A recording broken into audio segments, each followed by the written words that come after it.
and welcome to See You at USC. Today we're spicing things up a bit. We're talking about intuitive eating.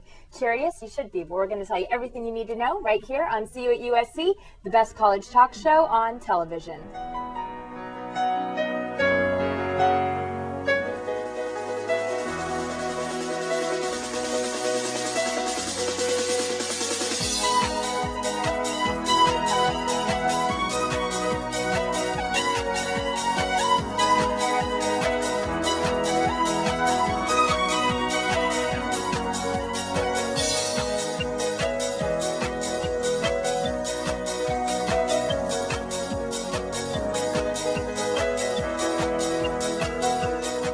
Welcome back to See You at USC. I'm your host, Laura Berman, and today we're doing things differently. We're having a discussion here on See You at USC, and it's about intuitive eating. So I'd like to welcome Haifa Moammar.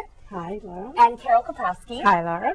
Two members of the Intuitive Eating Peer Group.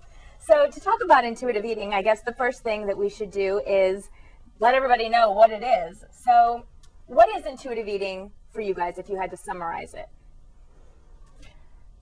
I would say for me it's become being very attuned to my body and going back to how a 3-year-old would eat, which is you're not worried about counting calories, you're not worried about counting points, you're really, you're recognizing that you're hungry, you know that it's okay to eat when you're hungry, and you don't have to eat in a way that you don't think you're ever going to get that food again. I agree. Like if I had to summarize it, it would be you eat when you're hungry, you stop when you're comfortable. Right. When you get hungry, you eat what you want. Radical. Right. You eat what you want. So nothing is forbidden, nothing is off limits. And you know that you can have it again the next time you get hungry. So that deprivation that often accompanies diets never happens. Yeah. Right. What about for you, Haifa? For me, it's coming from a place of abundance and not deprivation and starvation. It's being empowered. It's knowing yourself, what you want, and I'm having a journey in knowing what I really like, what I don't like, and I'm finding myself eating foods. I said, oh God, I can't live without eating that, which is something called bread. And now it's like, oh, you know what? I think I'm gonna wait on that because I really want to save myself for the fish I ordered. This really special fish. So it's really nice that I have that kind of control over my life, and it's really nice that it's coming from an abundance. It's choices. It's not someone outside of myself telling me what to eat, what not to eat. It's me saying this is what I want. And now for a lot of people out there, this is something that comes pretty naturally, because like you were saying, it is something that we're born doing. Right. That's how we ate when we were little kids. Right. Why, what do you think gets us off track? And I know that, Carol, you're a nutritionist. Yeah. Right here at USC. Right here. There have been studies and they look at like 3-year-olds and they do, they stop and they're full. You cannot get them to eat more. But by the time that 3-year-old is a 5-year-old, that whole thing has changed. And now it's like you have to clean your plate if you want to get up and go to play. No, you can't have a snack. No, you have to eat this. And all these external factors come into the play. Instead of asking the child, are you hungry? Have you had enough to eat? You start determining as a parent or as a teacher or some other outside person when enough is enough. And it really, tells the child, you can't trust your body. Your body isn't going to tell you what you need. And we do a great disservice to our kids to think that we know more about what they need in terms of when they're hungry than the child knows. Right. I agree. I think that it's like... it's the switch from thinking outside in to inside out. Oh, yes. Right? Yes. Because whenever you think of diets or any meal plan, even if it's not a strict diet, then it's someone else telling you, eat at this time, eat these foods, as if your body can't let you know when it's hungry and how much food it needs. Right. So it sort of instills this distrust in yourself. And I know that for a lot of people, why even bother talking about this, if it is so obvious, why aren't more people doing it? Doing intuitive eating? Right. Because there's a huge industry out there that wants you to not be successful because that's the way they can make their living. Right. And I think it's actually like an epidemic-like kind of environment where you really need to be feeling unwell, not so good about yourself, not accepting yourself the way you are, and you always don't like the 2 inches are out here or that and this or that, and there's some kind of solution if you pay that much money for it. So look at the diet sections in the supermarket.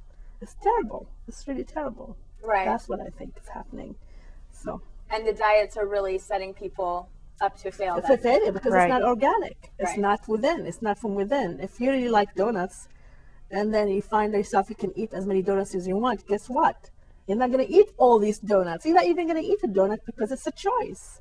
Because it's not special anymore. It's not special anymore. You know, It's because not- we all do. It's not voodoo food. It's something you can have and not have. So Right. And we all do revert back to that. We want what we can't have. Right. So it's like as soon as you can't have bread, like you mentioned Yeah. before, the only thing you can dream about It's is bread. bread. Right. As soon as you can't have donuts, as soon as you can't have French fries, whatever it is, Right. then that's all you want. But Yeah. when everything is, you know, the world is your Right. oyster, you know, you have a banquet, you know, you can have a banquet if you'd like, then all of a sudden these foods that we put so much emphasis on, they just aren't special. No. Ice cream's just ice cream. I remember a few months ago that when I realized I really don't like French fries, oh wow. and I would always order French French fries, fries. and I would eat them, and I'm tasting it, and I go, it's greasy, it's not, it doesn't really have any flavor to it unless I happen to get some that had salt on it, and then it's really the salt that I wanted, not the French fry. And it was sort of like, I don't have to eat these, you know, or I can eat them.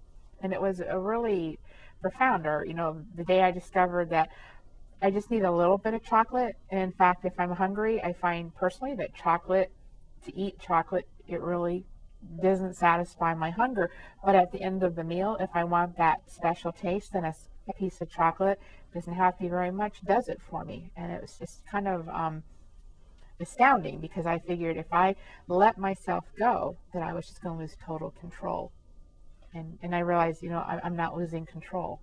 Right. Can you explain a bit more, like, why it was profound that you learned that you didn't like French fries? Because it was such a, you know, you should not eat French fries. You know, it's And as a nutritionist, I'm sure Yeah. you got that message loud and clear. absolutely. You know, I would tell people, you know, you should not eat French fries. But at the same time, it's like, but I wanted them. And it was sort of like, because I couldn't have them, I wanted them. And, you know, I would still eat them. And I can't really ever say I enjoyed them. It was more this rebellion that I'm going to eat it anyway, even though I know all these things about French fries. And then to hit a point where I could have as many French fries as I wanted, as often as I wanted. It was just like, but they don't even taste good. And to go and, you know, out with my husband, and I said, could like you substitute fruit salad for the French fries? And my husband's like picking himself up off the floor, because that's the last thing he ever expected me to do. Right. And I think the important thing for people to realize is that you can substitute any food for those Right. French Yeah, fries. doesn't Yeah. have to be French I fries, mean, yeah. we've all, if everybody hasn't said at some point, I'm bad because I ate this, Right. all of a sudden there's all of these morality issues coming Right. into play with what food you decide to eat. Can you imagine? Right. You can't eat this, it's a no-no, and you have Yeah. to have this bar to eat this superficial bar instead of having maybe a nice little sandwich, cheese sandwich. You know, you can't, you have to have this, you know what I mean? This industrial tasting Absolutely. stuff. Yeah. It's Absolutely. not natural, it's yucky, and excuse my language, but yeah.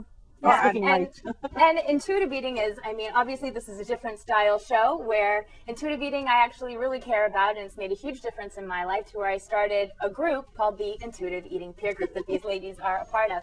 And we interviewed the author of the book, Intuitive Eating. So check out our interview with Elise Reich, the co-author of the book, Intuitive Eating.